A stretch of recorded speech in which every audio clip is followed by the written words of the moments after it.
And so the very first question I'm going to ask you, Clay, is this, because we are an NSS chapter, National Space Society chapter. We focus on space settlement and exploration. So my first question to you is this.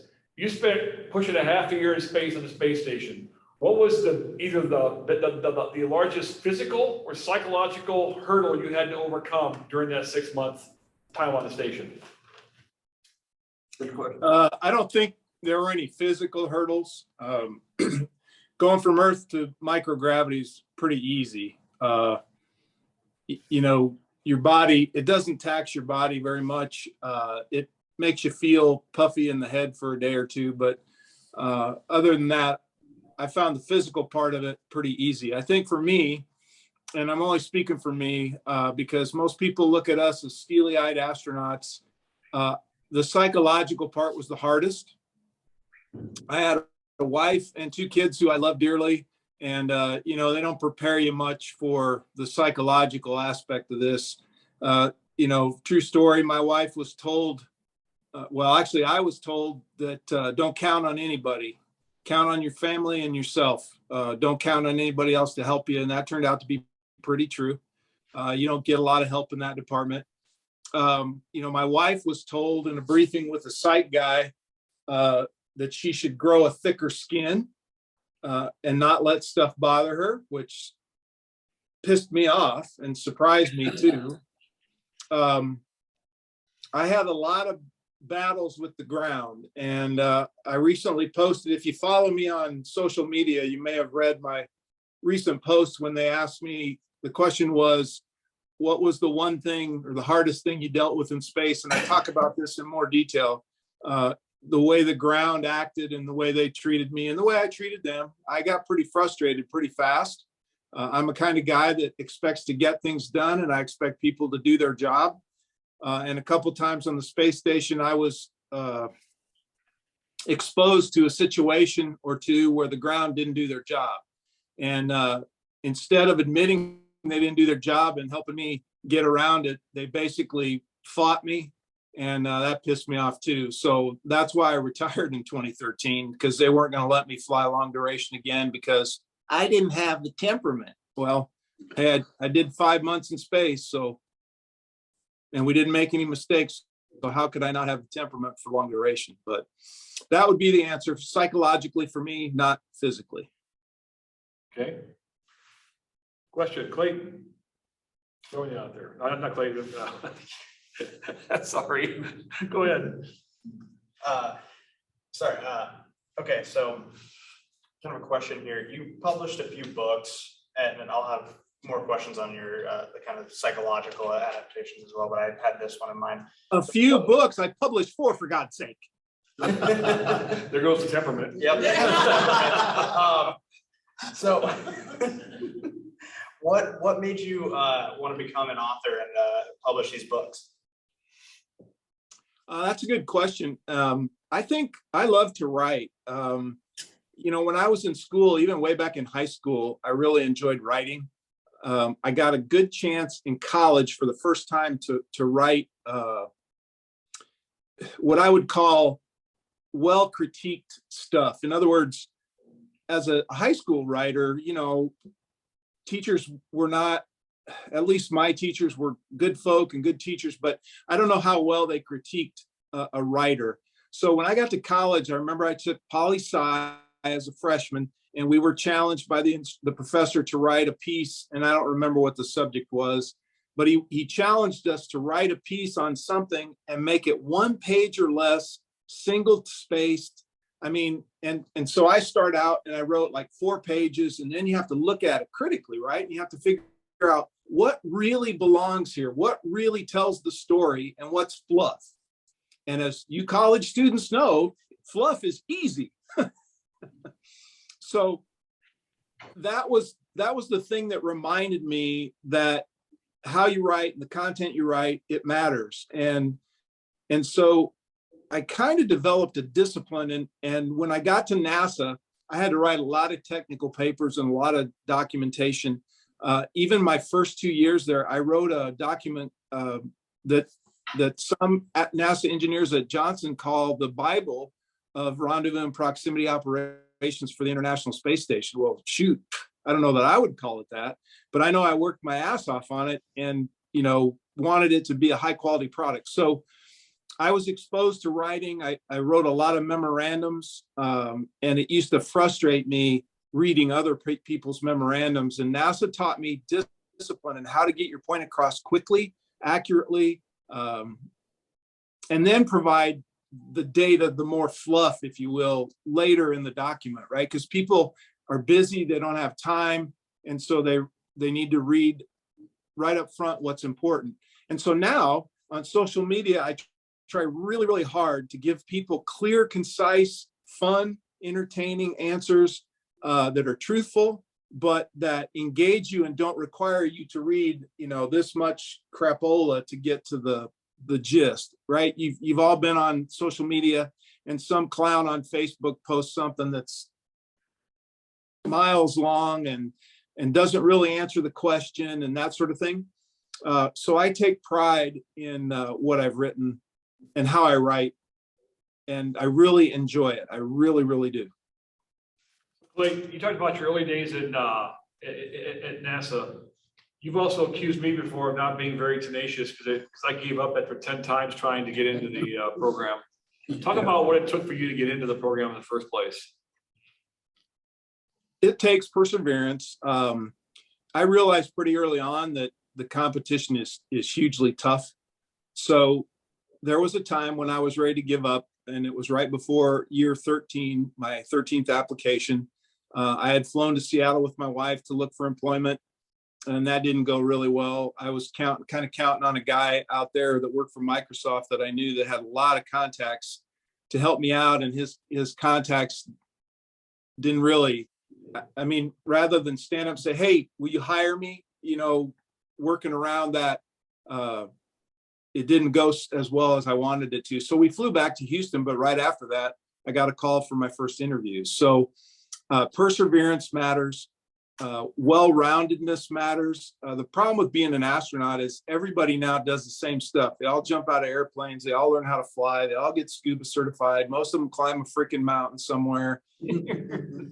So all those things that used to set people apart don't set you apart anymore. So now what do? Well, holy crap, the last class had a Navy SEAL who's a doctor and a fighter pilot. All rolled into one. Well, to me, honestly, those people are way overqualified. I did the job. I know what it takes. I was probably overqualified to a certain degree, but not like a fighter pilot, Navy SEAL, medical doctor. So perseverance matters, well-roundedness matters, and you got to find a way to set yourself apart. And I think the way that worked for me was I'm the only astronaut who ever officiated a men's Division I college basketball game. Well, you might think of that as stupid and irrelevant, but when you're in an interview room with a bunch of people who'd been listening to a bunch of freaking PhD fighter pilot Navy SEALs tell them how great they are for a day and a half, some guy that comes in and talks about Colin traveling on Hakeem Olajuwon, brings a different vibe to the table, and it maybe wakes them up a little bit. So I guess you have to understand that the odds are hugely against you, and you have to understand that setting yourself apart somehow is important, but don't be one of these people that there was a guy in our group, and he came in and he was supposed to do his interview right, and the big interview group said, hey, have a seat. He said, nope, I'm going to stand. Oh, no, take a load off. Just sit down, relax, and tell us about yourself. No, I'm going to stand. I stand. Well, how does that rate with these guys? They're going to look at him and go, who the hell is this guy? Right? So don't try to stand out too much. Try to be natural. Try to be yourself. Be truthful to who you are as a person. Tell me about where you grew up and when you first thought that you wanted to go into space. So I grew up in Ashland, Nebraska, which is a small town directly between Omaha and Lincoln. My mom got my brother and sister and I up on Christmas Eve in 1968 to watch the Apollo 8 astronauts go behind the moon for the first time. That's my earliest recollection. I think my mom would have told you, if she was still alive, she would have said I was 6 years old and we had discussions about me becoming an astronaut. So, yeah, maybe I dreamed about it when I was a little kid, but it really didn't become something I thought I could achieve until I got to college. And I got to college as a rising senior, and a guy from NASA, Johnson Space Center, was a Hastings College where I went to school, graduate from 1961, who came to hunt pheasants in Nebraska every fall.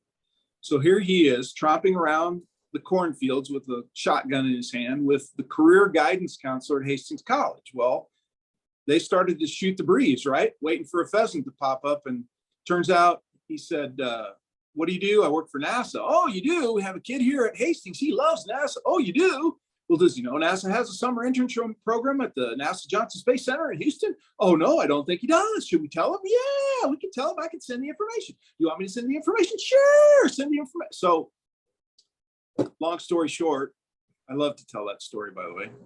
Long story short, I end up with the application forms for a summer internship, and 480 people applied and 40 of us were selected. And I got to spend 1981 in the summer working at the Johnson Space Center as an intern. So now at least I know what it's like to be at a space center, what it's like to be at the place where you see an astronaut getting a salad in the cafeteria, and walking around and looking at simulators, seeing training facilities, going to meetings where astronauts are sitting at the big table. So my appetite was whetted by all that. And I just tried to do my job and be myself, be true to myself, and do the best job possible. I think too many kids today, no offense, tend to leap from job to job if it doesn't give them immediate satisfaction. And we didn't have that mentality back then. If you were given a job, it was your role to do that job to the best of your ability. And you moved up by performance and technical prowess and knowledge. Eventually, if you're a good leader, I got moved into management, that kind of thing. So that's kind of a synopsis of my story.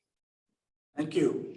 So I'm still thinking back to your last answer when, so now I'm thinking back, I should have taken off PhD fighter pilot, all that crap off my application to NASA. Maybe that would have helped. So I do have this question for you, Clay. When you were on the space station, what were some of the experiments / projects that were specific to you? None were specific to me.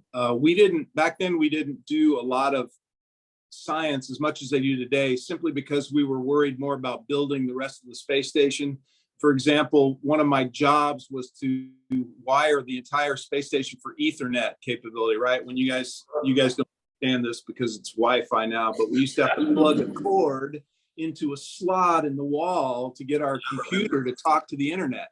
And the space station needed that too back in 2007. So for experiments, I did a lot of general ones that all the astronauts were doing, right? You get to space and you were going to continue the experiment that Mr. Joe Scientist had put up there a year, 2 years prior. The only one that I would say is relatively unique to me was a plant growth experiment that was done for the benefit of kids. They had a growth chamber on Earth, and we had the same growth chamber in space. And the idea was for me to grow the plants, take photos, talk to the kids, that sort of thing. And then they were going to try to grow plants in their growth chamber on Earth, and then determine how they might modify that growth chamber. The other one was a Canadian blood pressure experiment that they're still doing today. It involved measuring your heart and your circulatory system and how well blood pumped on Earth. Then you go to space, you do it again in space for a while, then you come back to Earth. And the idea being that if they can figure out the mechanisms between your blood circulatory system and your heart and the growth and shrinking of your heart when you get to space, they may be able to come up with better medications, better pacemakers, that kind of thing. So no real clay experiments, like the Kelly twins they did a lot of stuff, I think, that might have been specific to their lineage, but we didn't have that for clay. Although they wanted to do a small brain analysis of clay, but the technology didn't exist. The brain existed, the very small brain existed, but not the technology. You talk about the Kelly twins. Physically, how did your body change for the time you were in space when you came back? I got a little taller, which the Kelly twins were hugely excited about, I'm sure. They're very short. Interesting enough, I lost 12 pounds in my first 2 weeks, both times. The time I spent 5 months and the time I spent 15 days. So that told me, as a non-scientist person, that the environment of microgravity was such that your body adapts relatively quickly by dumping a bunch of fluid that it doesn't need. So 12 pounds lighter in space and a little bit taller in space were probably the most obvious changes for me physically. Of course, I lost muscle mass, so this very buff, strong, mighty astronaut became a little thinner. Okay, so we have a question by with one of our viewers. It says, I know there's a division of NASA that deals with basic comforts during space flight. Understanding that while function does have to come first, was there something on a comfort level you really wish you had on board? Well, some different food would have been nice at times. They work very hard through what they used to call the Biomedical Psych Health Support Group, BHPG, I think. And so I had a dedicated person. In my case, it was a wonderful young lady named Brooke Louthborough, whose job it was to help me psychologically by providing videotapes for my family, television programs, music that I requested, things like that. But physical comfort was, you were kind of on your own, right? My sleep comfort, there wasn't really anything they could give me necessarily that would help there. But mental comfort was very important. And that included video conferences with my family on the weekends, the ability to get to my email on a regular, uninterrupted basis. Like I said, my son was a sixth grader in junior or elementary school playing football for the first time. And so I got to see some of his football videos that my wife recorded, gave to the psych people, and they would uplink them to the space station. They uplinked TV programs I watched, Beverly Hillbillies, Hogan's Heroes, and Maxwell Smart. While I exercised, I watched the first 4 Harry Potter movies while I ran on the treadmill, and because those were the only 4 that existed at the time. Things like that were very important mentally, and I had a dedicated person to help me with that. So with your different applications to get into the astronaut program, do you change the application each time to get a better result, or are they so prescriptive that you're basically just making the same application and hoping for a different decision? Well, I tried to build on my resume every year, and I got I've learned how to fly an airplane. I got scuba certified just like everybody else, but I didn't jump out of a plane. I didn't climb a mountain. I refereed. I was very active in my community, which was important to me, whether I was going to be an astronaut or not. I was very active in my church, where I was an organist and a choir member, and I was on the session and all that kind of stuff through time. So community service was a big thing to me. It was a big thing to my father and my mother, and I think it kind of grew that way on me. It was kind of hard filling out the application back in 1981 or 83 when I first applied. I didn't really know that there was a game being played, and there really is a game being played. Many of the astronaut applications, they went directly to astronauts, and they said, "Hey, Billy Astronaut, write me a letter of recommendation for, the application process." Well, shoot, I didn't know you could even do that. I was following the rules. Well, I learned really quickly that there are a lot of astronaut applicants that didn't follow the rules. So later in my application process, I filled out the appropriate paperwork, and then I added kind of a 2-page bulletized summary of some of my accomplishments that simply wouldn't fit on a government application form. Everybody else was doing it, so I figured, why not me? But I didn't have any astronaut letters of recommendation. So, Well, I got a question related to, you went through NASA's process to get to space, and you spent your entire career at NASA. What are your thoughts today on SpaceX, what they're doing, and in comparison? And and it's a two-part question. You know, what I would define are as the real astronauts that go to space, say through SpaceX, and the pseudo astronauts that do what Shepard did with Blue Origin and/or Virgin Galactic. I call them castronauts. And if you look at the hashtag CASH tronauts, you'll find a lot of posts from me. Some snarky. See, I spent my whole life chasing a dream, and these guys chased a dream too, a dream of becoming billionaires. But now they can buy their way to the title of astronaut by spending, some of them, less than 5 minutes in space without even going in orbit. And then they look at Inspiration 4, and they did some really cool things, and they raised some really great money. But if you think about that, the Inspiration 4 crew, their toilet broke, and none of them knew how to fix it. So they just came home. The group that just launched with Axiom, Mike Lopez Alegria, he was the commander of the station right before I got there. And he's flying again as the commander of a space flight of 3 other rich guys. So I understand commercial space flight, and I hope all of you get to do what I got to do. It's a little hard for me though right now to say that William Shatner's an astronaut just like me, or that Michael Strahan is an astronaut just like me, or these Axiom guys are astronauts just like me, although they are more, right? You can kind of look at it in graduations, right? The Virgin Galactic guys, the Blue Origin guys so far, the SpaceX Inspiration 4 crew, they all are going incrementally higher in terms of not altitude, but time in space and what they're actually doing in space, and therefore what they have to be trained to do in space.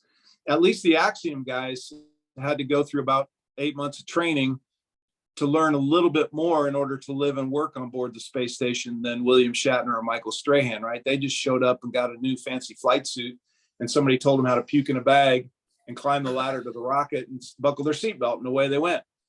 So we are on our way to, and I hate the phrase space flight for all, because if you think about it, there are a lot of people in our country today and in the world that can't afford an airplane ticket.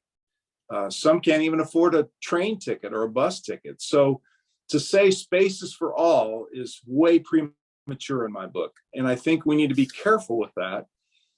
I personally would like them to have different names.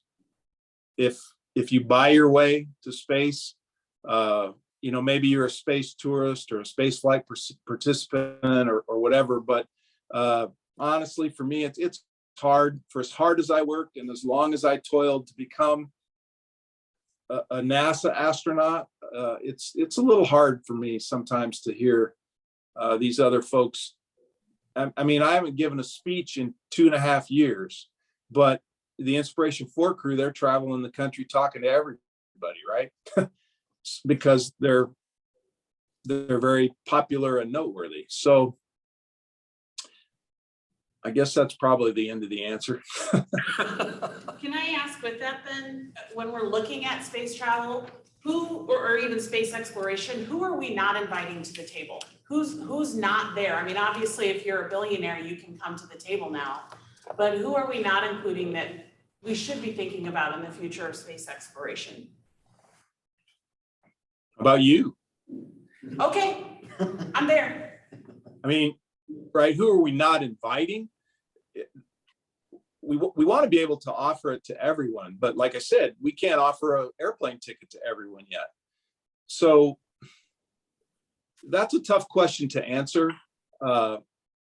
I didn't get invited to the table. I applied to be at the table, and I worked my butt off and updated my application for 15 straight years to be at the table, and didn't even get an interview until year 13. So if I can find $1 billion, I can be at the table tomorrow.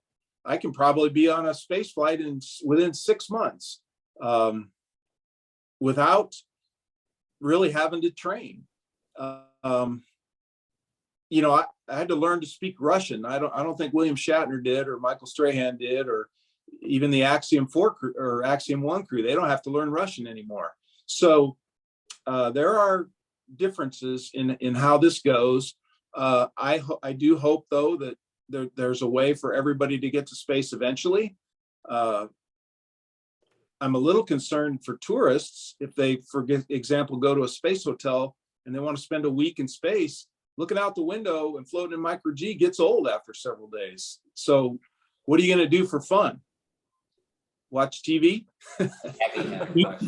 I've heard of something called the overview effect or something like that people get from looking out the window.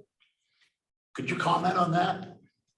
Yeah, I think every astronaut gets the overview effect. For me personally, it was more a faith moment for me. Being in space just strengthened my faith in God. I looked at the Earth every day for 167 days, and nothing was random to me.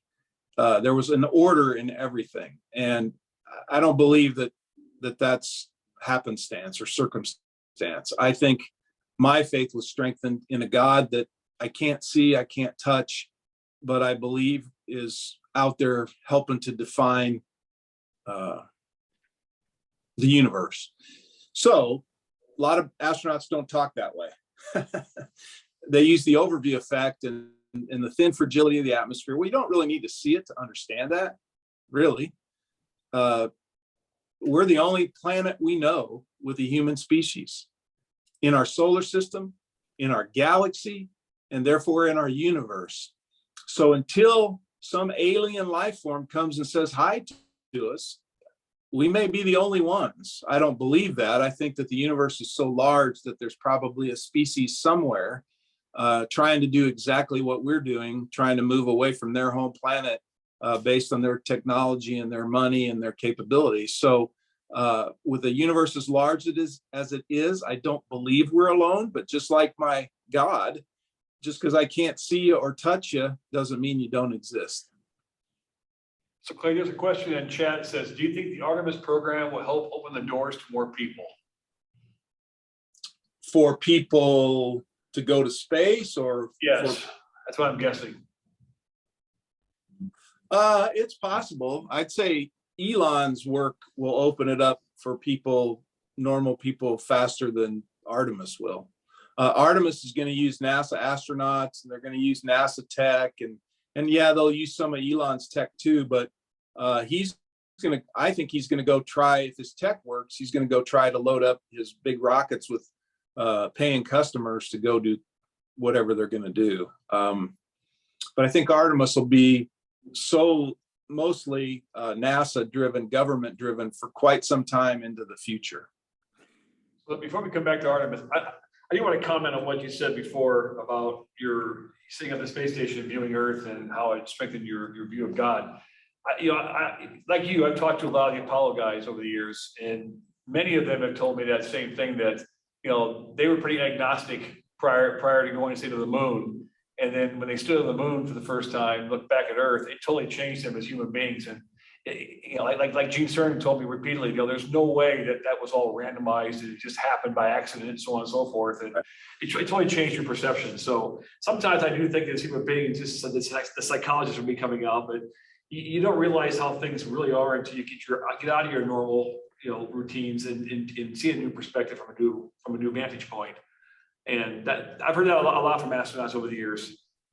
But if you think about that, now think about in the last 3 or 4 years, how many times you've ever heard an astronaut be interviewed and speak about their faith and their strengthening of their faith, right? They always turn to the overview effect or the all that stuff, which is valid too.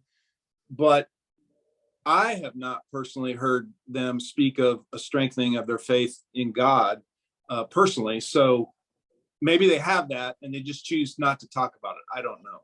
Yeah, the only one I've actually heard ever speak about it in public was Gene Cernan, and he did it when he was here on campus many years ago. He talked about it, how it changed him totally, and he felt like he was on the front porch of God, how it changed everything for him. But yeah, you're right. Most don't discuss it, probably just out of fear for retribution or getting slapped down by people who don't believe how they believe. So let's go back to the Artemis program for a second. What are your thoughts on the Artemis program versus what the commercial space sector is doing? Because, you know, the Artemis program is your typical NASA, build it, burn it, build another one, burn it, and, you know, not really reuse anything, except that, you know, maybe the Orion capsule possibly, but I doubt that. But yeah, you know, the commercial sector is all about reusability, sustainability. So what are your thoughts on this? Good question. I wouldn't have done Artemis the way they're doing it. I think that having a gateway space station that goes around the moon where astronauts live, and then they have to get in another spacecraft to go down to the moon and spend a week and then get back in that capsule and come back up. I think that's kind of wasted effort. I think that, in my opinion, the moon is for figuring out infrastructure needs. If you tell me I have ice on Mars or ice in a crater on the moon, I say, great. How do I make that into drinking water? Or water that I can split into hydrogen and oxygen? It's just like your gas in your car. If you think about when you go pump gas in your car, there's a ton of infrastructure that's required for you to be able to do that. And that's what I think the moon is for. So I'm a little disheartened with the complexity of a space station that orbits the moon versus actually just going down to the surface, building habitats, figuring out how to live, work, and, you know, inviting Caterpillar and John Deere and Ditch Witch and all those guys to come help you figure that out. So it'll be interesting to see what Elon does and whether he kind of bypasses the moon and says, okay, I'm going to make you rockets so you can go there, but I'm off to Mars to, you know, save the planet, whatever. But even then, he wants us to be an interplanetary species. I'm very happy living right here on Earth. I don't need to go to live on Mars where I got to put on a spacesuit anytime I want to go outside. You know, I have to live cooped up in a habitat for the rest of my life. That's not for me. I want to go out and shoot some hoop, play some golf, eat a steak on a patio at a great restaurant. We're a long way from that on Mars. You think our time on Earth is limited? No. I mean, well, sure. The dinosaurs' time on Earth was limited, right? But the Earth has been around a long, long time. And I believe it'll be around a long, long time after we're gone. But do we need to go to Mars?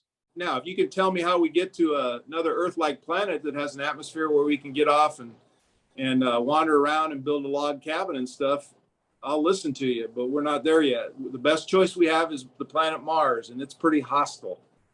And I personally don't need to go live in a hostile place. You want to test it out? Go live in the middle of the Arizona desert for a year and get back to me on how you like that.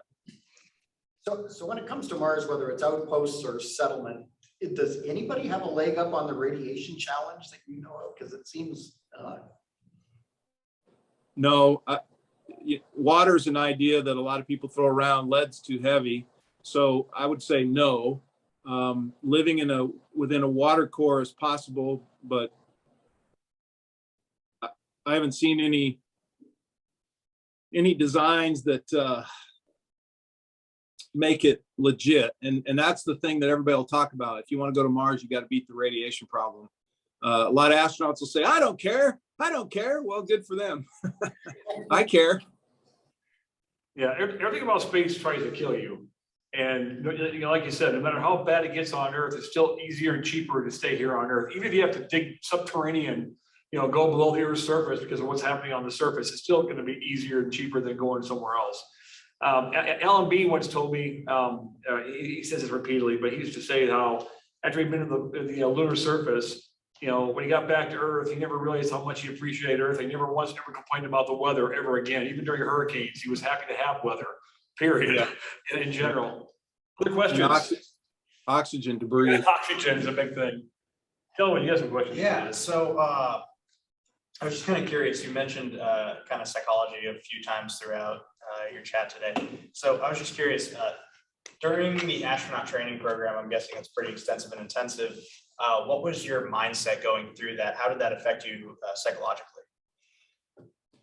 Astronaut training was a big wake-up call. You know, when you get picked, you really don't know what to expect.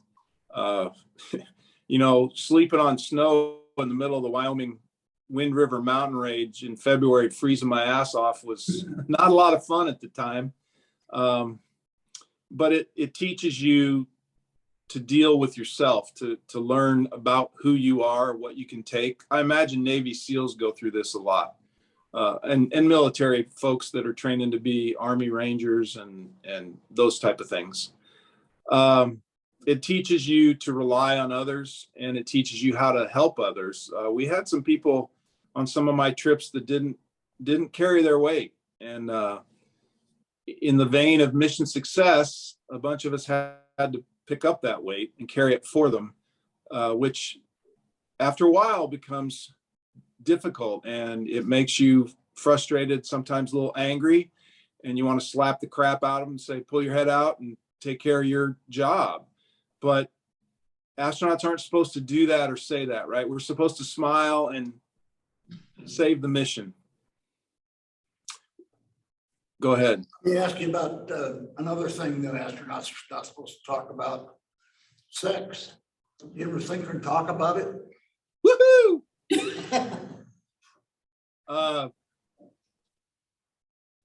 Well, the only thing I would tell you is I lived in space for 5 months with 2 Russian cosmonauts, and Oleg didn't start looking good to me until about month 4. Classic. Yeah, other questions? I'm aware that you do some things up at Iowa State University, kind of an operations management or leadership boot camp, and teach a course there as well. Maybe still, could you talk about some of those things? Yeah, the Space Flight Ops Workshop currently happens annually in August. We're working on our 9th year in a row, but we can't count the COVID year of 2020 because we didn't have it. COVID put a big kink in our armor because usually we use people who took the course previously as the leaders of the course for the next year. And when COVID happened and we didn't have it for a year, a bunch of those folks graduated and left. So it's something you should investigate. We've had some DMAC students apply. We actually had one get selected, but unfortunately, when the scuba testing came, his swim skills were not what we needed. And apparently he didn't understand that. So you have to be able to do it. And it's very astronaut training-esque.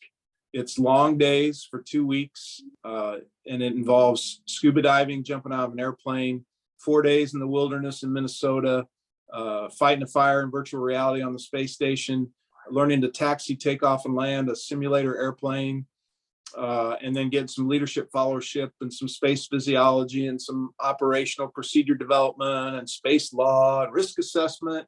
So you're getting a lot of stuff thrown at you in 2 weeks, but it looks great on a resume. We're hoping to create a version, I'm working on that now, where the students get credits.